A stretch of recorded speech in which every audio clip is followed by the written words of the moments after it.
Hi everyone, this is Stephanie at Hightower Stitching with today's video, which is a really cute little quilt. And it makes me think of a box of chocolates and that saying that, you never know what you're going to get. That's what happened to me with this pattern today. And I'm going to share the materials you need, the patches you need, and then sewing the parts together. This quilt is from All People Quilt, June 2024, this year, page 24. And it doesn't really have a set name to it. And the one we're going to be looking at is this blue one up on the top, which is 5 by 6. It's 30 blocks, but it only takes 2 3/4 yard backing. That tells me what size it is. And the actual size is about 40 inches by 47. When I turn it over, the other picture that's here is how it goes together. And we're going to be looking at that because there are the blocks. There's sashing in between. There are setting blocks in between. And then there's extra sashing, wide sashing around the edge. And it turned out I really liked this little block. The block is a 6-inch block. And then it's got the sashing on it. But here's the back side of the sample I'm going to show you.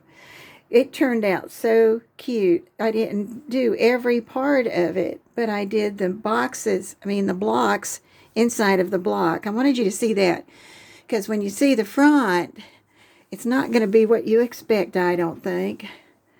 This is like looking in that box of chocolates and there pops out something special. And I didn't even have an idea what I was going to use. And I picked up this material, which I really liked. It was the end of a fat quarter. And I hoped that I would have enough to make it. And I almost did. I was short, but I filled in with the yellow with that. And I did my stitching around the flower part, the outside edge of it, and I left the inside, and that's what made it look puffy like that. But the colors were funny, and I even, when I was making it, instead of just the cream, I went with the green, and I thought, no, that's not doing what I want it to do, so I changed, and I went back to the cream edge, and that turned out well. So then I said, okay, now I'm going to do it the way they did it and the colors. So I had to think what I was going to use.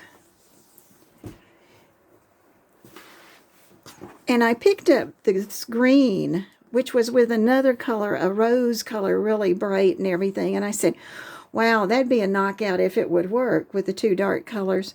And I said, no, I like this because then I found this piece that I had left from a quilt. And that green went into it, and then I decided, well, then my setting blocks and the parts in the block were going to be the cream color. And that turned into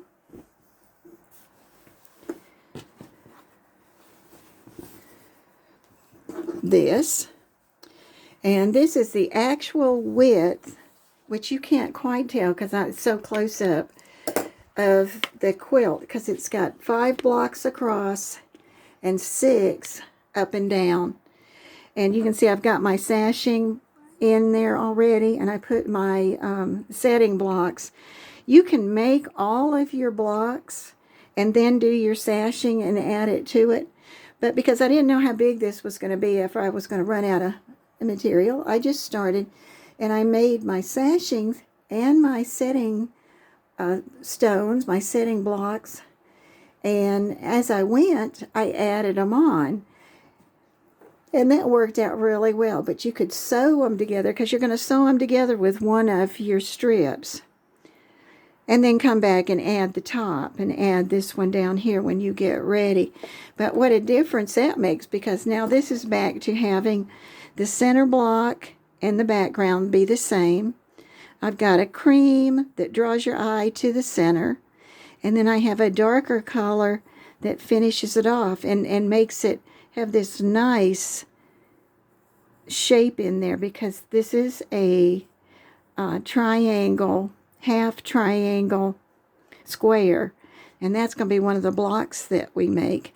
And this is a block, and we're going to make that block, and then we're going to put it all together. And that said, I'm going to show you the patches that you need to make. When I started out, I did exactly what was in the directions, and it basically started by making one block that you repeated over and over. And so I cut out one center piece and then one for the next part and the next part. But after I finally got one done, I found ways that I could get it to go smoother, because when I was finding it, the pieces are so small that the machine would want to pull them under, and I kept putting my piece of fabric on there to catch the first stitch, and that really helped. But then I came up with some other ideas that worked, and I'll tell you those as I go. The first thing, though, is you're going to need one 2.5-inch square for the center, which would be the background color. And so there he is. Well, I cut a strip. Most of the time I cut straight across the 42 inches just because it's easy to do that. And cut the 2.5, and then I started cutting the 2.5s. That one was easy. Then I went to the half triangle squares. And there again, I followed the directions. I already knew how to do these, but I followed the directions, and they were great. And what you'll do with these, well, let me go back to this part. So I went ahead and I cut a strip of the background and a strip of the green that was 2 7/8 inches wide. I didn't want to sit there and cut one after another, 2 7/8. That's very tedious. And then I would come and I would cut one, and that would already have my pair together. And then the next pair. Then when you make the half triangle squares, you make a line diagonally from corner to corner, and then you come out and you have a line that's 1/4 inch away from that line that you drew. Draw that line, and then you do one for the other side. And you can use different things. I never thought that I would use this as much as I do. It came in a pack of 3 that were different lengths. And so what I generally do is I lay this down to get the middle, or the diagonal line, and then I slide this over and line it up, and I can trace that side and trace that side, and that gets you that part finished. Because what we're going to, then you're going to sew the outside lines. And this one, the 2 7/8, turned out really well. I sewed pretty much right down the line and right down the line on the other side. And you can do this chain stitching. If you have several of them set up, it takes just 2 per box, per block. And you can make a lot of those and then cut them all and press them all and check that they are 2.5 inches when you get finished. But I found that if I stayed pretty much on the line and I dropped my stitch length like down to 2.3, that made it nice and tight too, and I got all of those done. And then after you sew them and you cut this down the middle, you've got your parts, and you're going to have the little corners, and I'll show you that, I think, when we're sewing the other one, that you can cut off. And it's a good idea to cut it off right after you've cut this center line right here. But that's easy. That took care of that one. And I just left the pile sitting there, knowing what it was. Then the third main piece was those 2 color rectangles. And here again, what I did was I took a long strip of my dark color, and then I took a long strip of my cream color, and carefully, slowly stitched all the way down so that the material wouldn't get distorted. And then when I went over and pressed it, and then I opened up my seam, and you can tell that worked pretty well, and that made this go quicker. Once I had that done, it takes 4 of the blocks, and each one is 2.5 inches long. And all of a sudden I had a bunch of those, and I was really ready to get started. And I thought, well, I'm going to get everything ready. And then I also thought I might put on some of my sashing as I'm going, instead of just making my whole pile of blocks. So I cut a long strip of that background color that you saw. And this is 1.5 inches wide, and your pieces are 6.5 inches long.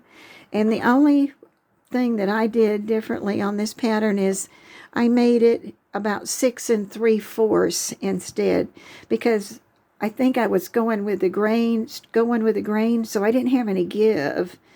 And so once I added that little piece on the end, then I had plenty to do, and then I could just trim it where I needed to trim it. And then the little blocks are 1.5 inches a strip. And I and these are 1.5 inch blocks. I'd cut off my extra there, and then I'd make a few of these. I didn't go overboard on that, because it's not going to take that many as it does of everything else. And then I was ready to go, and I added some of my sashing, well, most of my sashing, as I was going, since I didn't know which way it was going to be. And knowing all of that stuff, if you come back to the block, and I started out, I was going to hand sew this, or this looks like a great hand sewing one because the pieces are so small. But I wanted to have enough that I actually made something. And this time I'm going to use this one as a decorative piece, or a piece to hang over the end of the bed, like a little foot warmer. Something for color, because it's so more sophisticated looking. But here again, you can see we have the center square, we have the cream, lines up every time, but we're going to do this in 3 rows. We're going to do the top row, the middle row, and the bottom row. And the order doesn't matter, you just have to do all 3 rows.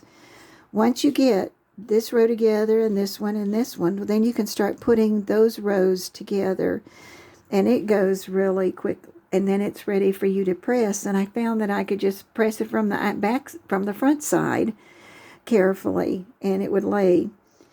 All right, and then I would add, like, this is the first corner, so it's going to be a little different. It's going to have your sashing. You put this piece of sashing on, and then the top piece. This is going to be the top corner over here, and there's your next piece of 6.5 inch. And then first one, you can actually go ahead and put the next piece on, and then you're going to hook the next to it. So if you look here, like here would be maybe if I started, and then this would be my next part. But this one you can add after you do the whole row. You can do one of those sashings where you do the sashing and a block, and then sew one row and then sew the other row together. Okay, I think we're ready to go to the machine.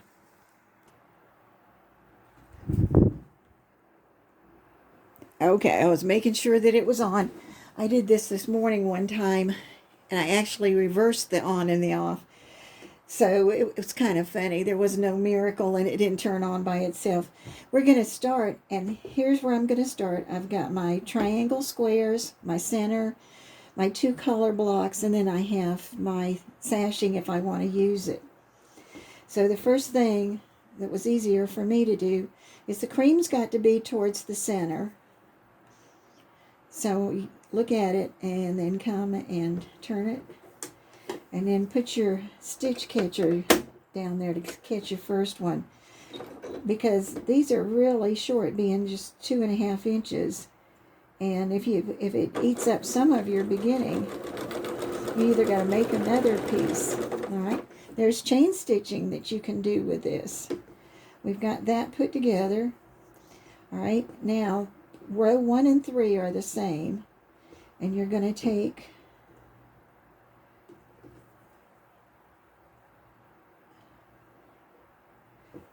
there you go. And you're going to take where your corner, these are going to make the part of the shape, and these are going to be on the outside. So I'm just going to take one off and do it, and then I'm going to do row 3, which looks exactly the same. It's got the white.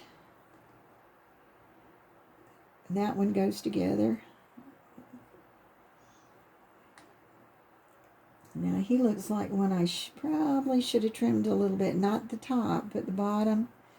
We'll probably find out that I need to. And I'm going to go ahead and trim it now, because I eyeballed it and I thought it looked like 2.5, but it must not have been. Alright. Sew the side. Yeah, this is going better than in the morning. Woo! I think it was just too warm in here. Alright, here we're back to the center square.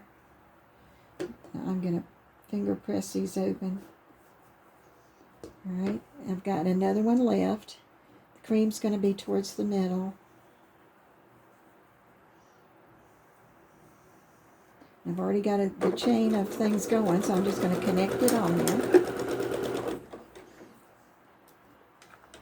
Take these off. Okay. What I wanted to show you was when I made these two and we sewed it up and then cut up the diagonal. Here were those little places I was talking about. If you angle it back towards the stitching and then the other side and angle it back, that's something you would have had to cut off later, and it would have taken a little bit longer than just the 2 cuts. So I've got that ready. Alright, and there, this makes my nice bottom. I'm going to put this one on.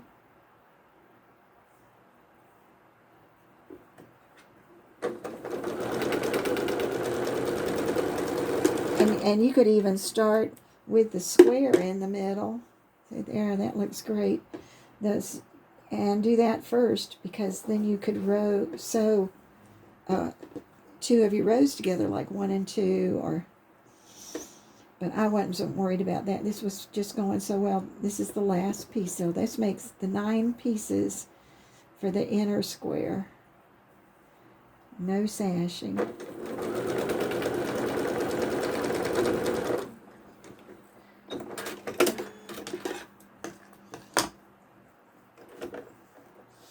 And once you get going, boy, you find different ways that you can chain stitch, because you might be making more blocks at once. And so I'm going to look, and here's one part, and my cream's touching the middle again, the center. I've got the fan running back here right now. It's kind of nice. It's a hot day here. It's supposed to rain.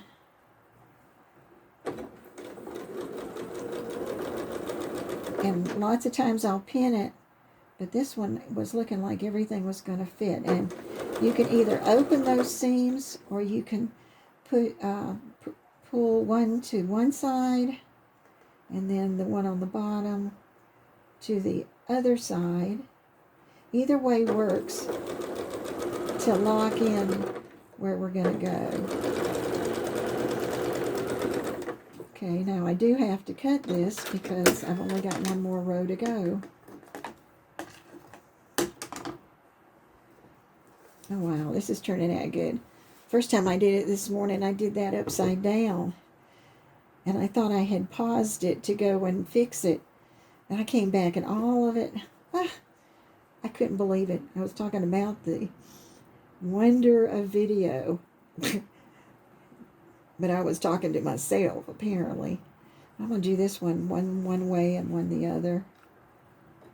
And I'm going to stick this back in here, because I don't want to demonstrate to you the machine pulling it down underneath. Because lots of times I have to go back and remake the square if it gets too distorted.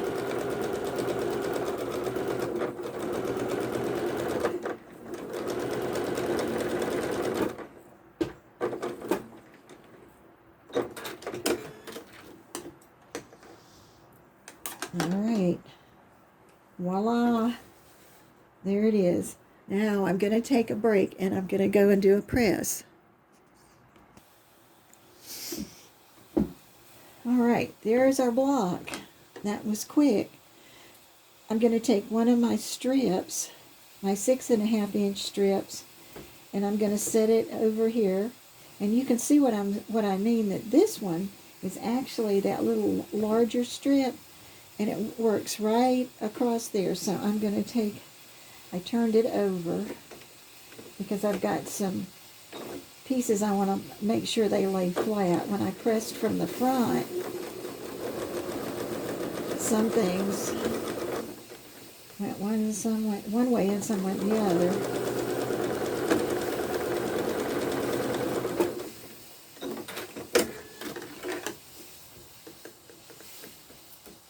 And I thought this would really be a cute pattern for a toddler quilt or a baby quilt, because you could fussy cut something you wanted in here, alphabet letters or animals, and then put something on out there. Iron got this one, right? So then that goes up.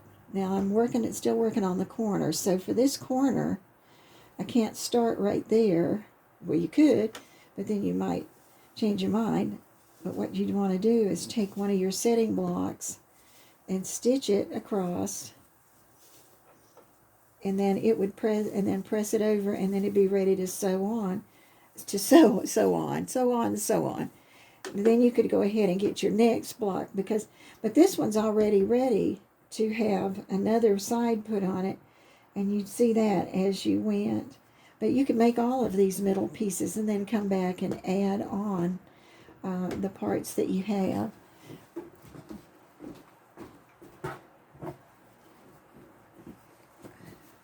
So this one would be ready to go connected to that one if I was going that way. Or if I was going the other way, I'd make sure that there was sashing in here, and then it would go that way. This is Stephanie at Hightower Stitching. Thank you for watching. Any notes I have will be in the description. The time codes will be in the description. If I have anything, I'll put it in there if I forget it. I hope you'll subscribe so I know you were here. Thank you.